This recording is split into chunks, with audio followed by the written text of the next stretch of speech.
ဒီပေါ့ဆလို့ရတဲ့ယောဂမဟုတ်ဘူးအဲ့ဒါလေးကိုလည်းဒီပြိတ္တတွေမှာတော့ပေါပေါက်လေးဖြစ်လာပြီဆိုလို့ရှိရင်ပုံမှန်ပြတာရမယ်ပုံမှန်ကတော့ဒီ6လတစ်ခါလောက်တော့ချက်ပြလုပ်ရမယ်စစ်စစ်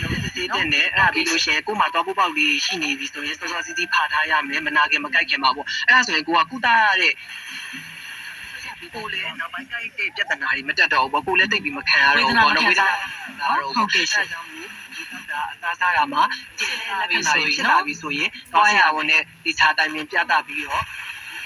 ဒီစောစောစီးလောက်ထားတယ်နော်ဟုတ်ကဲ့အဲ့တော့ကဲအခုသွားရည်စည်းကမ်းမျိုးဖြစ်တာကိုလည်းသိချင်မိပါတယ်ဒေါက်တာအစောပိုင်းလက္ခဏာတွေရယ်ပြီးတော့အမားတို့တွေသွားတိုက်တဲ့အခါမျိုးဖြတ်တာတွေကလည်းပုံမှန်လားပေါ့နော်ဆရာကြီးစီကိုလာပြီးတော့ပြသတဲ့လက္ခဏာလားတွေဆိုတာတွေကိုသိရှိပါအောင်ရှင်ဟုတ်ကဲ့မထက်အခုကတော့ဘုရားယောဂကြောင့်ပြီးသွားပြီဆိုတော့အခုအဖြစ်များတဲ့နောက်ထပ်ယောဂတစ်ခုဖြစ်တယ်ဒီကံပြူယောဂပေါ့နော်အဲ့တော့ဒီရေစည်းကံပြူယောဂမဖြစ်ခင်မှာအရှိပိုင်းမှာဖြစ်နေတယ်တဖုံးရောင်ယောဂစဖြစ်တာပေါ့နော်အဲကျွန်တော်တို့က